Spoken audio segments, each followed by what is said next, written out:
ঘোড়সাওয়ার 10 জন ঘোড়সাওয়ার বের হবে ইমাম মাহদীর সময়, যারা খোঁজ নিতে যাবে যে দেখি দাজ্জাল বের হয়েছে কিনা। ঘোড়ায় করে খোঁজ নিতে যাবে, দেখি দাজ্জাল বের হয়েছে কিনা। ওই 10 নবীজি বলছেন আমি ওই 10 জনের নামও জানি, ওদের বাবার নামও জানি। সুবহান।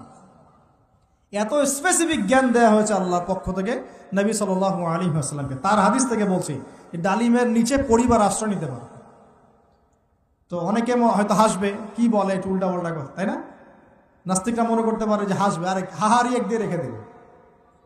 এখন মানুষ ফেসবুকের মতো চিন্তা করে, ফেসবুকের মতো হাসে, ফেসবুকের মতো কাঁদে। মানুষ এখন রোবটিক হয়ে গেছে। ঠিক আছে, ঘোড়সাওয়ার 10 জন ঘোড়সাওয়ার বের হবে ইমাম মাহদীর সময়, যারা খোঁজ নিতে যাবে যে দেখি দাজ্জাল বের হয়েছে কিনা। ঘোড়ায় করে খোঁজ নিতে যাবে, দেখি দাজ্জাল বের হয়েছে কিনা। ওই 10 নবীজি বলছেন আমি ওই 10 জনের নামও জানি, ওদের বাবার নামও জানি। সুবহান। এত স্পেসিফিক জ্ঞান দেওয়া হয়েছে আল্লাহর পক্ষ থেকে নবী সাল্লাল্লাহু আলাইহি ওয়াসাল্লামকে। তার হাদিস থেকে বলছি, ডালিমের নিচে পরিবার আশ্রয় নিতে পারে। তো অনেকে হয়তো হাসবে, কি বলে একটু উল্টা পাল্টা কথা, তাই না? নাস্তিকরা মনে করতে পারে যে হাসবে, আরে হাহারি এক দিয়ে রেখে দেবে। এখন মানুষ ফেসবুকের মতো চিন্তা করে, ফেসবুকের মতো হাসে, ফেসবুকের মতো কাঁদে। মানুষ এখন রোবটিক হয়ে গেছে। ঠিক আছে।